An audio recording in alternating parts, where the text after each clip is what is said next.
¿Cómo están? Muy buenas noches. Yo soy Julio Patán, los saludo a nombre de Leo Zuckerman, que es el jefe en este espacio. Esto es La Hora de Opinar.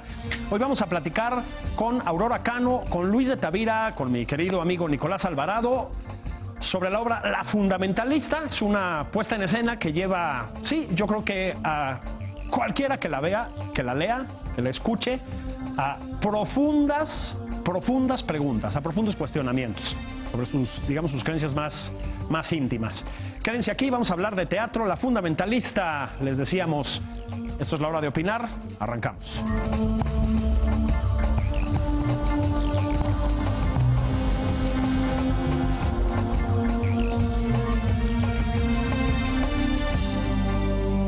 ¿Cómo están?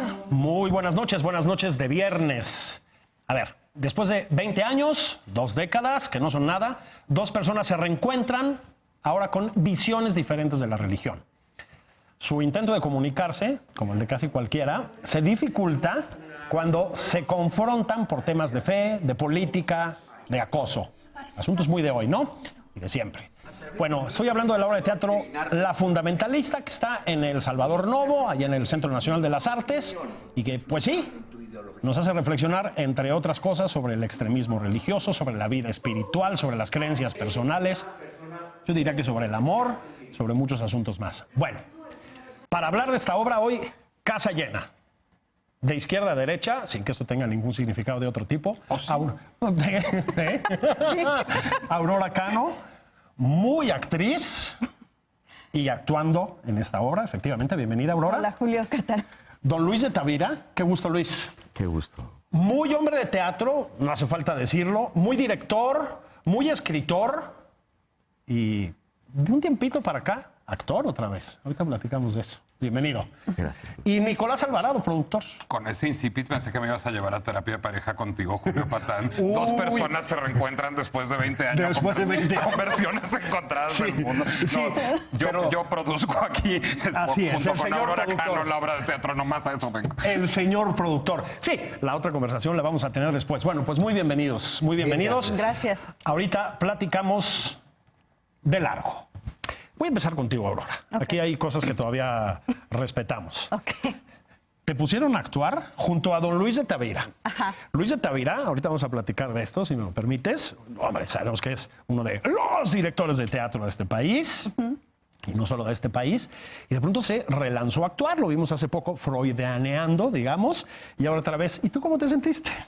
Pues yo feliz, porque Luis y yo no habíamos coincidido profesionalmente nunca. Entonces, digo, por supuesto que pues Luis es un ícono del Teatro Nacional y yo, más allá de el obvio respeto y el conocimiento de su trabajo, pues para mí ha sido un privilegio conocernos sobre el escenario. Creo que ha sido un privilegio enorme para mí poder compartir una experiencia escénica. Yo cada vez actúo menos y dirijo más, pero este proyecto me valía la pena estar sobre el escenario, que era como el interés que tenía. Y bueno, ya la maravilla de estar compartiendo con un hombre de teatro en el aspecto grande de la... Sí, más amplio, más cabal. Más amplio. Sí. Y cobijados de una manera muy cálida por Ignacio García, por el director, que eso es importante decirlo, ¿no? Que hubo un cobijo y un acompañamiento, y a mí todo el mundo me pregunta, ¿y no te dio miedo? ¿Y no te dio...? Pues yo soy poco intimidable para empezar. Es verdad. Eso tú lo Es sabes. verdad, sí. A mí me da exactamente igual. O sea, a mí me da exactamente igual. Mi miedo era no estar a la altura de Heidi, de mi personaje. Ese sí es un miedo que yo tenía. Lo otro no me da... Lo otro, al revés, ha sido un apoyo absoluto y no he tenido ningún problema. Te iba a decir, Luis, estás actuando después de un tiempo, pero antes te voy a decir otra cosa. Son temas muy tuyos también. Es decir, la dimensión religiosa, digamos, de la vida en general, el pensamiento religioso en sus, digamos, fronteras con la filosofía, en sus fronteras con el teatro. Bueno, es un tema muy de tu trayectoria. Supongo que eso te llamó, Yo ¿verdad? creo que esa es la razón de que me hayan invitado. Yo vuelvo a actuar, lo digo siempre, porque sucumbo a la tentación que implica la invitación. No se me habría ocurrido a mí. El respeto que yo tengo al arte de la actuación no me lo permitiría así. Pero sí soy sí me seduce, pero sobre todo me seduce porque la invitación que se me hace tiene que ver con lo que estás diciendo. Es decir, porque probablemente se trata de personajes cuestionados por cosas que sí son centrales para mí. En este caso, trabajar con Aurora, que es una persona que se ha dedicado en una buena medida, y el teatro mexicano y la sociedad mexicana de agradecérselo, a difundir dramaturgias a las que no tenemos fácil acceso. Es enormemente valioso y agradecible que me haya invitado a este proyecto para difundir esta obra de este estupendo dramaturgo finlandés, y bajo la dirección de Ignacio García. Bueno, ellos me invitan, el asunto es seductor, importante, profundo, me resulta vital y caigo en la tentación. Siempre hay que caer en las tentaciones, ¿no? Algo decía Oscar Wilde sobre esto. En algunas. En una buena cantidad. Como, por ejemplo, en la terrible tentación de la bondad, por ejemplo. Tú, Nicolás Alvarado... Yo no tengo la terrible tentación de la bondad, No, esa la abandoné pero hace sueles años, caer en tentaciones. Y en la del teatro, que es una tentación costosa, pero recompensante, diría yo, caíste hace mucho. Digo, junto con Aurora, pues llevas mucho tiempo produciendo teatro. Híjole, además de ese teatro que cuesta trabajo, lo estaba diciendo Luis, que cuesta trabajo poner en los teatros. DramaFest lleva, ¿cuántos años ya? 15 años. 15 años de DramaFest, que es una barbaridad. Y sin embargo, siguen adelante, siguen adelante. ¿Cómo haces hoy en día para poder poner en escena obras así en la cartelera mexicana? Bueno, lo primero es, yo creo que no se hace de la misma manera que se hacía hace 15 años, y eso ha sido bueno y malo en el camino. Yo creo que hace 15 años una obra como La Fundamentalista hubiera tenido mucho menos éxito del que tiene ahora. A mí me entusiasma mucho ver el teatro lleno, y perdón, un teatro que está fuera del circuito habitual del teatro. Es decir, muy poca gente sabe, sépanlo por favor, que en la ENAT, en la Escuela Nacional de Teatro, hay una sala espléndida, que es la Sala Salvador Novo, Sí. pero no es el Granero, no es el Helénico, no es el Milán. Pues es un teatro que conocen sobre todo los estudiantes de teatro y que se usa para ejercicios teatrales. Claro. ¿Qué creo que ayuda mucho en este caso? Varias cosas. Bueno, creo que el nombre de Luis de Tavira ayuda muchísimo. Creo que la curiosidad que concitó ese Freud que hizo hace un par de años, digamos, llevó a caray, Luis de Tavira, yo sabía que había actuado hace muchos años, pero yo lo he visto dirigir todos esos años. Está padre irlo a ver, digamos, creo que eso es un factor. Creo que ya si apelamos a la memoria, la combinación de Luis con Aurora, con toda la narrativa, digamos, de vida de Aurora, incluyendo sus desviaciones rockeras, pues no deja de concitar un cierto morbo gozoso, digamos. Creo que el texto es brutalmente coyuntural. Creo que el texto yo lo leí por primera vez hace como 3 años, ¿lo leímos, Aurora? Sí. A mí me gustó el texto, me pareció una obra conceptuosa, complicada, una obra que necesitaba una buena podada, que Ignacio García, Luis de Tavira y Aurora Cano le dieron. ¿Tú no? ¿No te metiste? Yo no me metí en esa podada. Yo me metí en la lectura. Me pareció un buen texto, conceptuoso, complicado y poco teatral en su momento. Parecía casi, digamos, un ensayo dramático. Ensayístico, sí. Creo que Ignacio hizo un trabajo extraordinario para que no fuera así. Y en el camino sucedieron 2 cosas. Sucedió el Me Too y sucedió La Luz del Mundo, lo cual le dan a la obra una lectura coyuntural que no tenía hace 3 años que estábamos leyendo el texto. Entonces creo que eso también, y el boca a boca es algo que es muy importante en teatro, le dio, digamos, otro cariz. Entonces, pues está yendo mucho la gente del teatro, porque es una obra que trata problemas religiosos, pero también problemas de moral sexual. También problemas, digamos, de moral sentimental o de educación sentimental, si quieres que me ponga flobertiano. Es decir, creo que es una obra que en muchos sentidos promueve el diálogo, y un diálogo perturbador y complejo sobre nuestros tiempos. Y creo que también lo que cambió en 15 años es que hace 15 años el público, todo, el culto, el no culto, etcétera, quería adquirir objetos, quería adquirir libros, quería adquirir ropa, quería adquirir bienes, y ahora el público quiere vivir experiencias. Y eso ha sido bueno para el teatro. Pero es un cambio de paradigma, digamos, sociocultural, más allá de nuestra modesta labor o la muy encomiable de Luis y de Aurora. Es interesante lo que dices. A ver, se los pregunto a los 3. sí cambió, me parece, la perspectiva para el teatro de México en los últimos, eso tal vez 10 o 15 años, ¿no? O sea, creo que se llenan las salas. Yo he visto que se llenan con propuestas, además, pues muy aventuradas, muy poco condescendientes, por decirlo de alguna manera. ¿O estoy siendo demasiado optimista? Un poco. Me ¿Cómo parece... se ve que no pagas la nómina? Bueno, sí, no No, me toca. bueno, yo el primer cambio que he visto es que hace 15 años no se montaba teatro de dramaturgia nacional, casi. Había como una especie de separación entre los jóvenes directores y lo que se estaba escribiendo, y creo que uno de los grandes cambios es que ahora los chicos salen de las escuelas y montan las obras de sus compañeros. Eso me parece que es un cambio importante, que hay unos contenidos más locales, más vivos en un sentido. Eso así como espectador viendo desde fuera.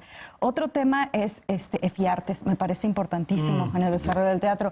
Es una estructura de financiamiento de las artes. Esta obra es de EFIARTES, pero tanto el cine como el teatro ha podido generar un poquito más de desarrollo del que tenía, que estaba totalmente adscrito a lo institucional. Y lo institucional ha caído mucho, ¿no? EFIARTES ha venido a salvar, pero sí también ha habido algo no muy positivo, que es que sí ha caído mucho el apoyo institucional al teatro, pero se compensa con eso. Entonces, eso O sea, también... para decirlo claramente, la intervención del Estado en lo cultural, por decirlo así, en este caso en el teatro, ¿no? Es una intervención del Estado Sí, también. de alguna Entonces manera, es sí. polémico decirlo, pero digamos que por eso digo Es dinero institucional. público, es decir, es CSR. Más no institucional, es decir, hago la diferenciación entre lo institucional y digamos el Estado, ¿no? Pero bueno, ha habido esa modificación, yo creo, en la manera como uno puede tener acceso a desarrollar proyectos de teatro en México. Y en cuanto a lo que dice Nicolás, estoy de acuerdo, pero creo que estamos en el inicio. Creo que esta necesidad de lo presencial es algo que al teatro le va a beneficiar, pero no estoy segura que ya en este momento, sino que yo siento que es gradual. Y yo, que ustedes me conocen, soy lo más negativo que hay. Yo sí creo que para el teatro esto va a ser positivo, porque la gente va a necesitar la experiencia viva de la ficción en los espacios con la gente después de tanto mundo virtual. Voy contigo, Luis. Tú, digamos, has estado en el mundo del teatro en todo el espectro. Es decir, desde remando por propuestas, digamos, más pequeñas como esta, ¿no?, hasta la Compañía Nacional de Teatro, que dirigiste durante 8 años. 10. 10 años. Son muchos años. ¿Tú sientes un cambio en este sentido? Bueno, cuando yo llegué al teatro hace 50 años, por todos lados se declaraba la muerte del teatro. Ya se proclamaba el acta de defunción del teatro. El teatro iba a desaparecer ante la irrupción del radio, la televisión, el cine, que estaban transformando la condición de esa parte humana que no puede prescindir de ser también espectadora. Todos somos espectadores. La amenaza de muerte al teatro provocó la eclosión de los experimentos, un movimiento de sobrevivencia impresionante, poderosísimo, vital, que cambió el teatro. No se siguió haciendo teatro como se hacía. Y entonces aparece el paradigma del teatro como puesta en escena, como espectáculo en algo que solo el teatro puede hacer sobre las demás artes, y que es la integración de todas las artes, el ser la fiesta de las artes, en donde la poesía, la música, las artes visuales, etcétera, y además el teatro llegan ahí. Yo creo que estamos viviendo otro momento que solamente se explica no nada más en la autonomía de la estética del teatro, sino sobre todo en su función social, es decir, en las crisis sociales. El teatro está siendo resignificado por una crisis social, y esa crisis social es la crisis del ser humano como persona. El teatro es el arte personificador. Gracias al teatro el ser humano se concibe persona. Por eso el gran dramaturgo es el creador de personajes, por eso el artista central del teatro es el que personifica. Por eso la interlocución del teatro tiene que ser presencial y viva, porque es una relación personal, porque lo que el sujeto va a experimentar ahí es personal, porque la interlocución es con su persona, porque ser espectador del teatro, a diferencia de ser espectador de otras cosas, es ser persona. Y eso en este momento social está adquiriendo un nuevo valor y la conciencia de una urgencia. Lo que está en juego es la condición humana como persona, es decir, la condición humana en tanto humana. Y eso le da al teatro un nuevo valor, que no aparece en la dimensión de las masas, que son justamente la despersonalización, son la conversión de lo humano en cifra de consumo, en cifra estadística, en cifra de sociedad política, en fin. Entonces, creo que hay una revaloración de la experiencia que el teatro puede ofrecer. No será sencilla, pero sí creo que se despierta, y se despierta sobre todo en la juventud, porque implica el acceso a un asombro no experimentado. Bueno, hemos estado hablando del teatro, o sea, di un rodeo, como acostumbro. Volvemos a la obra. Decía Nicolás. Un feliz rodeo. Que no está mal, ¿no? Es que creo que también habla mucho sobre odio la palabra, pero la voy a usar, el éxito que ha tenido esta obra. Le ha ido bien. Llena la sala, está viva, todavía va a estar un par de semanas más en cartelera. No, pues Luis lo dijo muy bien, porque interpela. Yo creo que y sí. porque interpela individualmente. Yo creo que sí, y además, a ver si están de acuerdo, creo que, decías, Nicolás, esta obra además se vio beneficiada por lo coyuntural. Es decir, también hay un componente azaroso en estas cosas, ¿no? Hay que decirlo. Pero algo más que lo coyuntural. Pero deliberado. Pero deliberado. Pero, no azaroso. Yo pienso que ahí está la antena del buen dramaturgo. Bueno, sí. Que es sensible a lo que está sucediendo y se adelanta. Yo creo que es una obra que en su momento se está adelantando a la crisis que la hace hoy de una vigencia pasmosa. Bueno, porque el contexto te lo da, es decir, estos fundamentalismos o el centro, que además es polémico porque en Finlandia, en el lenguaje finlandés no existe el género. Punto. Claro. En el inglés menos, pero todavía hay un reducto de género, ¿no? Pero el nombre de la fundamentalista, que es es como lo fundamentalista. Cosa, exactamente. Bueno, tiene que lo y no le. Bueno, o el X, ¿no? El XB, Sí. Tiene que ver con estos posicionamientos radicales que desde luego tienen que ver con la coyuntura social y que en México, por supuesto que lo pensamos. Yo digo, México es un país desconsolado en estos momentos, es un país absolutamente desconsolado en el que estamos viviendo momentos de mucho dolor y el refugio suelen ser, en este caso en particular, el refugio de mucha gente puede ser este tipo de iglesias radicales o de fe en cuestiones... ¿Cuál iglesia? ¿La de Bellas Artes, dices? No me toques ese tema. O sea, a ver... Perdón. Sí. No, es decir, yo creo que el consuelo es un tema importante en los momentos de terror, ¿no? Social. Y creo que los fundamentalismos surgen a partir de esos momentos extremos sociales. Y uno piensa en México en este contexto, y dices, ¿y Finlandia qué tiene que ver? Lo que dice Luis, es que el dramaturgo se anticipa o sabe, pero es que Europa está lleno de fundamentalismos en este momento. Pero es que además la fe y el género llevan en crisis mucho tiempo. Sí, es decir, yo creo que la pérdida de las certezas de la modernidad puso, y pues no es ningún secreto, en crisis ambas nociones. Ahora, lo que pasa es que Fukuyama nos trae la buena nueva del fin de la historia y qué tal que no. Entonces, ya problematizado a ese nivel, pues en ese momento se ponen más en crisis porque las sociedades empiezan a ser cada vez más diversas. Pero hay ante todo un mundo, esto sí es universal y general, que está padeciendo una terrible miseria espiritual. Esta miseria espiritual viene también de el escepticismo brutal del positivismo del siglo XIX, los nihilismos, el capitalismo salvaje, el mundo convertido en un supermercado.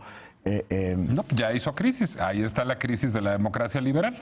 Y entonces la respuesta a esta sed espiritual se manifiesta en eso, en el vacío de los nihilismos o en los extremismos fundamentalistas que son la misma moneda, las caras de la misma moneda, que es la miseria espiritual. Y no solo son fundamentalismos religiosos, porque políticamente también, o sea, es decir, yo creo que la virtud de este texto tiene que ver con que, aunque se mueve en el ámbito de lo religioso y en el ámbito de la fe y de los distintos posicionamientos frente al fenómeno de la fe, tiene que ver con la escucha de quien opina distinto que tú, con la capacidad que tienes de convivir con alguien que tiene un posicionamiento distinto que tú. Efectivamente, nuestra obra en La Fundamentalista se trata de un posicionamiento frente al fenómeno de la fe, pero creo que va más allá. Creo que la reflexión que se genera tiene que ver con qué tan... Uno siempre cree, sobre todo cuando quieres a alguien, que por su bien tú puedes imponer una estructura de pensamiento sobre la otra persona y que eso va a beneficiar a esa persona. Y lo que esta obra pone en juego es qué tanto puedes intervenir en la vida de una persona que amas y en su posición frente a la manera que ve la vida, sea religiosa, política o del tipo que sea. Déjenme hacer pausa, porque creo que voy a usar un término, una expresión antigua, ya tocamos nervio aquí. Y eso me gusta. Entonces, pausa veloz. Ahorita venimos, estamos hablando de La Fundamentalista. También quiero que hablemos de por qué acabó llamándose La Fundamentalista, o más ampliamente, de la traducción de una obra que viene en una lengua que no sé, es muy cercana. Soy con Aurora Cano, con Luis de Tavira, con Nicolás Alvarado, hablando de teatro, como debe ser en viernes. Ahí venimos.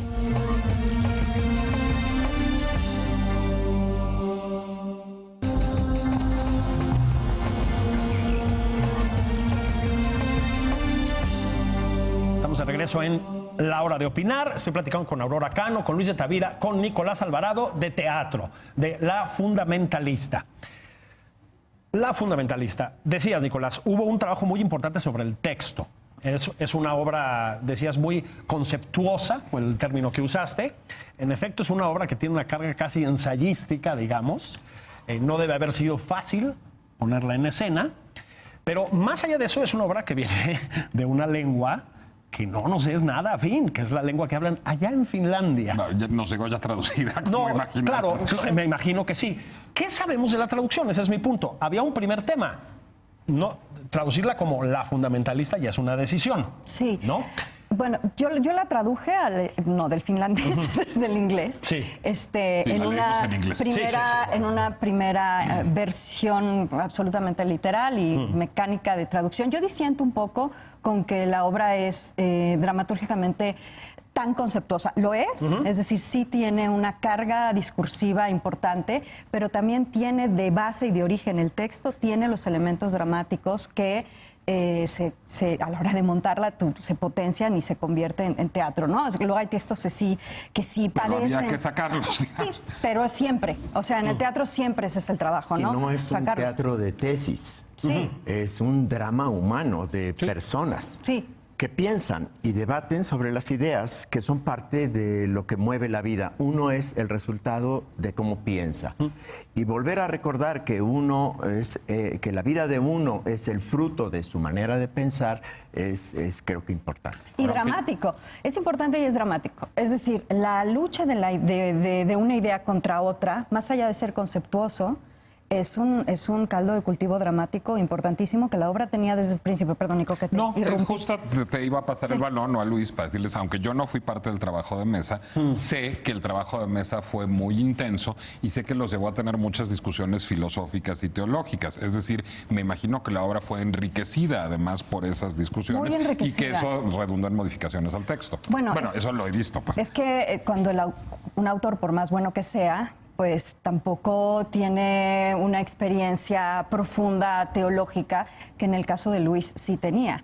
Entonces, evidentemente, más allá de una traducción meramente literal y como absolutamente técnica que se hiciera del texto, sí se hizo un trabajo un poco con la escucha del conocimiento teológico de Luis, que sí enriqueció profundamente el resultado final del texto. Es decir, no es que se hizo otra obra ni mucho menos, pero sí que se hicieron ajustes importantes que yo creo que le dieron mucho más fuerza y claridad. Porque hay que decirlo, yo al principio pensaba que íbamos a entrar en un mundo de debate teológico, pero no, el resultado a mí me encanta porque el resultado va hacia la comunicación, va hacia la claridad. Yo pienso que lo que decía Nicolás es así, es decir, es una obra que nos plantea claramente el malentendido en el que estamos, en las cosas que nos parecen como fundamentales y esenciales de la vida. Y acabo de usar la palabra fundamental. Que eso, llevado al extremo, pues sería el fundamentalismo, que no es nuevo. No. Por ahí Eco decía, citaba también Nicolás a Fukuyama, en esta tentación del fin de la historia, Eco advertía que entrábamos a una nueva Edad Media. La Edad Media es claramente una época centrada en la tentación del pensamiento único. Y todo pensamiento único es la raíz del fundamentalismo. Pensamiento único en la opinión política, pensamiento único en la fe, pensamiento único en el arte. Es decir, todo esa tentación al pensamiento único es la raíz de la intolerancia, que también se padece de la persecución. Todo esto basado en la tragedia del malentendido. De manera que intentar en un debate con el interés involucrado en lo personal, en tratar de aclarar el malentendido o al menos ser conscientes de que somos víctimas de un voluntario malentendido es importante. Entonces aparece la importancia también de la necesidad de la lucidez. Pues es que la obra pone en escena pues, al gran cómplice del malentendido, que es la esperanza. Finalmente, los personajes son personajes que desde que inicia la obra, bueno, desde que inicia su historia, no la obra, porque la obra va y viene en el tiempo, están en situaciones límite y su encuentro les produce esperanza. Esa esperanza se ve defraudada. Y entonces, a partir de eso, encuentran esperanza en otros caminos, en el caso de Heidi, el personaje de Aurora, en el fundamentalismo religioso, que pues es un gran mercader de esperanza. Es decir, lo que hace es detectar, digamos, una necesidad en el mercado y satisfacerla con un producto chatarra. Creo que pone muy en acto ese fenómeno de nuestras sociedades, en donde esta desazón de la que hablaba Aurora, este dolor, pues es el caldo de cultivo para que la esperanza anide y nos lleve a comprar lo que sea. A contrapelo del lugar común, hay que decir esto también, la personaja, hay que decir ahora. Personaje. Exactamente, el personaje, que es fundamentalista, es la joven. Estamos acostumbrados a esa idea de la fuerza transgresora y revolucionaria de la juventud frente a la madurez, ¿no? Pues no, en este caso es al revés. Pues es que más allá de lo generacional, vuelvo al tema del consuelo. Sí da un producto chatarra, sí te impide generar un pensamiento complejo y individual. Pero da consuelo en una primera instancia. Nosotros fuimos hace poquito a Guadalajara por otros azares de trabajo y me tocó el festejo de la Iglesia de la Luz del Mundo. No me digas. En la calle y fueron horas y horas y horas. Fue muy fuerte. Fueron horas y horas y horas. Cientos de miles de personas desfilando, jóvenes, vienen por el tema de lo que hablas. Era la caminata de la juventud.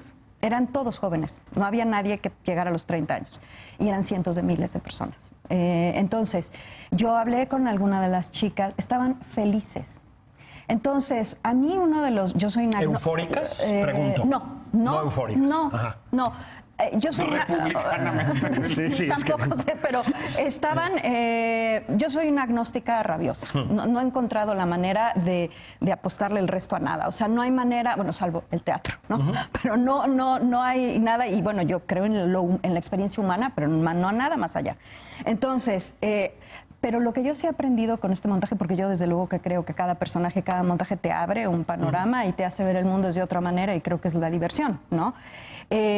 A mí me ha removido ciertas ideas que tenía yo muy claras sobre el producto final que entregan estos lugares. El producto final que te entregan, yo racionalmente desde fuera lo puedo analizar y puedo enjuiciarlo y decir, me estás dando un producto chatarra, que es poco complejo, pero si la experiencia de vida, y creo que es un poco lo que pasa, mejora, si el consuelo llega, aunque el pensamiento no sea complejo, pero llega el consuelo, es un gran paradigma, porque mucho de lo que hablamos con el texto tiene que ver con el daño. ¿Con qué significa querer a alguien? La gente cree que querer a alguien es hacerlo feliz. Yo creo que querer a alguien es no hacerle daño. Y es totalmente otra cosa, ¿eh?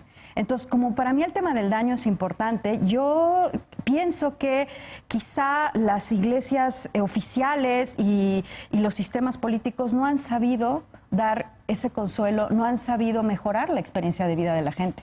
Entonces, de pronto estos posicionamientos ultra radicales podemos juzgarlos intelectualmente con un profundo desprecio, pero si le dan consuelo a la gente... Pero yo creo que la obra pone en escena muy bien cómo el consuelo no existe. Es No, decir, yo estoy un de acuerdo. personaje apuesta por la razón y la virtud intelectual y otro personaje apuesta por los estados alterados de conciencia acaban que igual de propia la mal. religión, y acaban igual de mal los dos. Exacto, pero hay una experiencia ahí de vida que en algunos casos mejora la vida de la gente y en otros no. Hay gente que el pertenecer al hiperracionalismo le mejora la vida profundamente y hay gente que te destruye, ¿no? No sé. Voy a decir, antes de pasar la palabra a Luis, que Nicolás Alvarado te acaba de rebasar por el acotamiento, se puso más negativo que tú. ¿Es posible? No es posible. Después Me de todos rebasó. estos años. Consuelo, Luis, esta forma decías Nicolás, de producto chatarra, ¿trae consuelo? Por supuesto, pero evidentemente como mercancía chatarra. Yo creo que la gran tentación y el gran reto de los creyentes en general, sea lo que sea, o de los no creyentes, sino de los seres humanos con ética, es el plantearse las grandes preguntas sin darlas por fácilmente respondidas. El problema del mal, el problema del terremoto que mata a miles de personas y no es atribuible a nadie. Es decir, la maldad, la enfermedad, la búsqueda de sentido en la existencia, son preguntas abiertas que retan. Y que merecen la aventura de una posibilidad de respuesta que no puede estar encerrada en una fórmula o en un dogma o en un rito. Son las preguntas por lo humano. Hace 100 años Nietzsche dijo que bajó Zaratustra para testimoniar que Dios había muerto en el corazón de los hombres. No digo que Dios no existe, dijo que Dios había muerto en el corazón de los hombres. Y hoy tendríamos que aceptar que si bajara Zaratustra diría que es el hombre el que ha muerto en el corazón del mundo. Entonces, con Dios o sin Dios, el problema de lo humano, el problema de la ética es el reto. Yo diría que a veces la obra es un problema social, porque el personaje de Luis a Marcus le pasa una cosa interesante. Él encuentra, digamos, pues una vía, no sé si consuelo, me parece un poco chafa el término consuelo, pero encuentra, digamos, una alegría en la virtud intelectual y en la razón hasta que decide compartirla con el mundo. Es decir, su gran puesta en crisis es cuando sí decide publicar un libro y cuando decide dialogar con él. Él estaba muy contento pensando, él estaba muy contento entregado a los ejercicios espirituales en todos los sentidos de la palabra espiritual, incluido el francés, del esprit. Sí, bueno, no más que en el momento en que los quiso socializar, pues ya todo se complicó terriblemente. Es decir, también, y eso es muy desesperanzador de la obra, pero se ríe uno mucho en el camino, bastante, en todo caso. Se ríen demasiado. Se ríe uno hasta demasiado, pero es que finalmente, pues cualquier constructo social es imposible y conduce a la miseria humana. Pues eso es un poco pero hay risas muchas. Te volvieron a rebasar por el acotamiento. Pero hay risas, no para la alegría. Pero me interesó la palabra. ¿Por qué demasiado? ¿Por qué dices se ríe demasiado? ¿Es esa risa incómoda, así de no me debería estar riendo? Es una risa nerviosa, que es un debate que hemos tenido mucho sobre... yo creo que fue muy impresionante la reacción del público, en el sentido de que la gente, de que de principio a fin de la obra está ahí y se está riendo, pero es una risa dolorosa, es una risa nerviosa, que el debate que hemos tenido sobre si es una risa de una comedia, sí hay un humor muy negro implícito en el texto, y creo que Nacho, el director, en el montaje exacerbó ese mundo de ese humor crudo que existe en la obra, pero de pronto, claro, es que tú estás viviendo una ficción desde una manera, es una realidad muy dolorosa. En la obra pasan cosas muy dolorosas, es un desencuentro amoroso tremendo, profundo y doloroso. Volviendo a la risa, yo creo que es muy elocuente esa risa. Nuestro debate sobre el tono. Sí. Que permite o que provoca el drama. Una cosa es la risa cómica y otra la risa fársica. La risa cómica es cruel, pero es reveladora porque es catártica. Eso quiere decir que el público está entendiendo profundamente lo que está sucediendo y por eso se ríe, no lo puede evitar. Es una risa cruel. ¿no? No nos reímos en la comedia, no nos reímos de lo chistoso, nos reímos de la miseria humana. Otra cosa es la risa fársica, que esa pues puede tener a su vez otras diversidades tonales. Pero yo creo que desde luego no es necesariamente esto una comedia o una definición genérica, pero que sí produce un efecto cómico de anagnórisis, pues de catarsis del espectador que está entendiendo. Eso es clarísimo, claro. Sí. Al personaje eso le dolería muchísimo saber que se están riendo. Es como que se están riendo conmigo o de mí. Esa risa. Claro, pero a ver, pues digo, la risa, Freud tiene un gran librito sobre eso, pues es un asunto fundamentalmente cruel y fundamentalmente que viene de allá por el reservorio de pulsiones, donde todo es bastante terrible. Entonces, es lógico que se rían. A mí no me parece que haya un error tonal, me parece que es un acierto tonal enfatizar esos momentos que no creo que sean cómicos, creo que son profundamente crueles. Miren, yo creo que siempre es bueno hablar de los ausentes. Y esta obra tiene un director. Sí. Ya lo pusiste sobre la mesa. Si quieren, vamos a pausa y hablamos del señor director. Que dirige directores, pobre hombre. Además, imagínense. Ahí venimos. Estamos con La Fundamentalista. Teatro. Aurora Cano, Luis de Tavira, Nicolás Alvarado. Ahí venimos.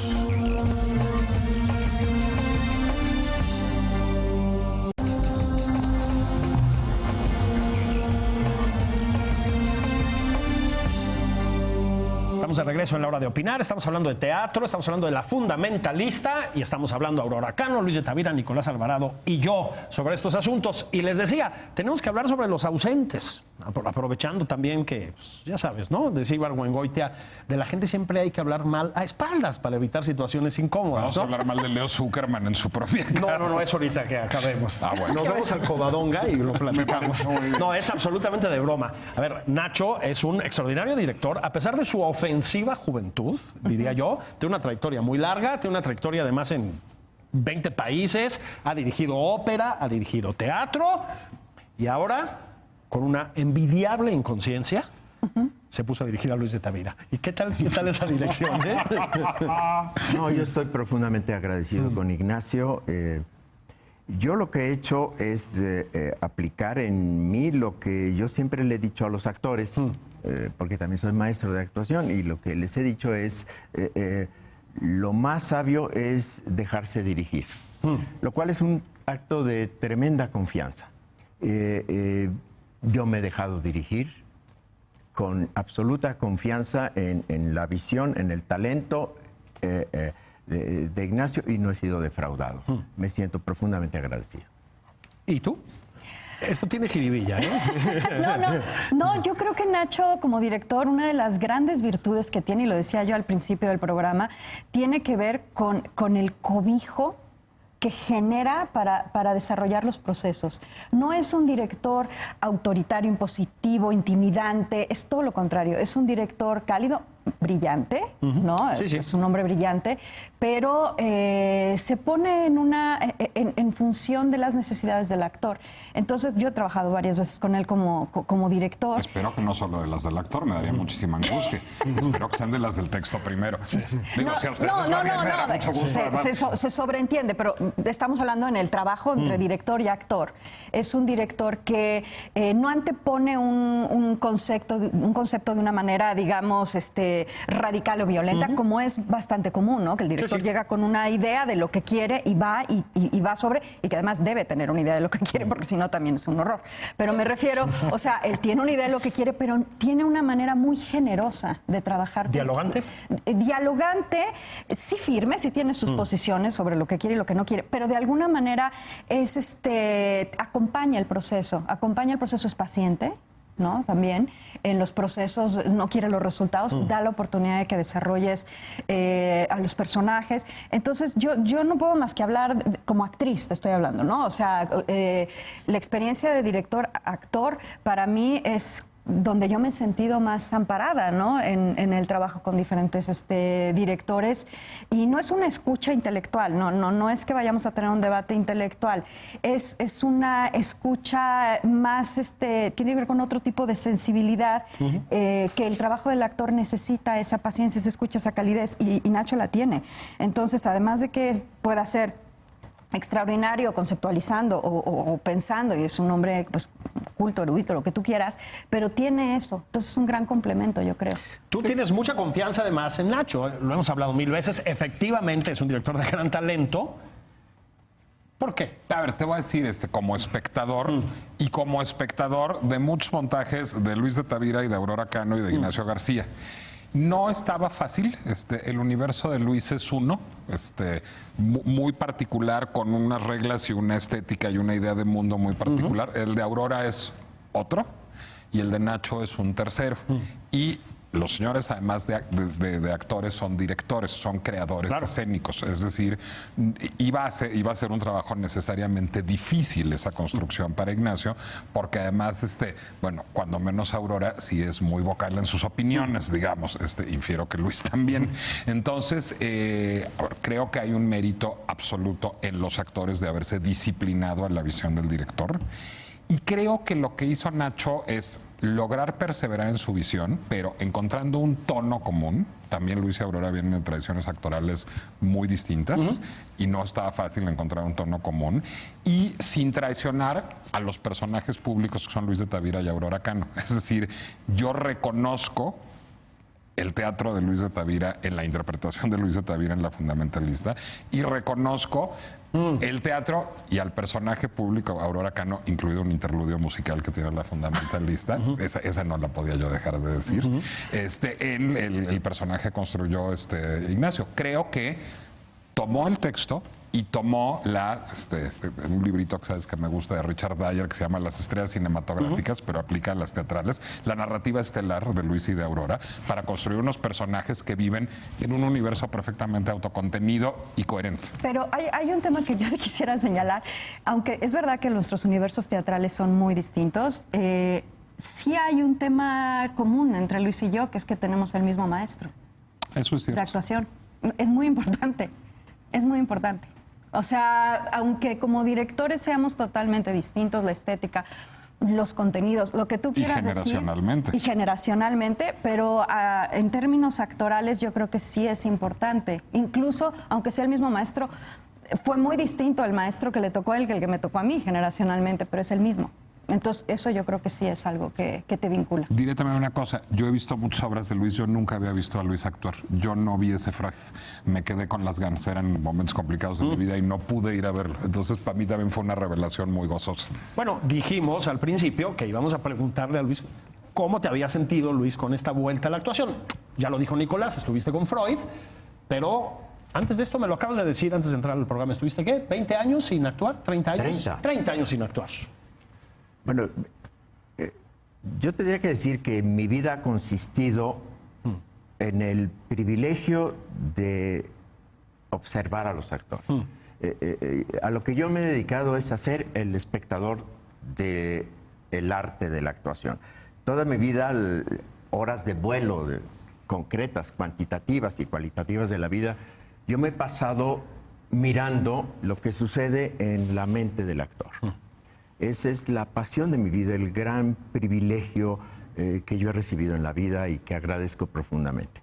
Por lo tanto, respeto enormemente el hacer del actor. No me considero actor. Lo fui, empecé como actor, pero muy pronto el teatro te coloca.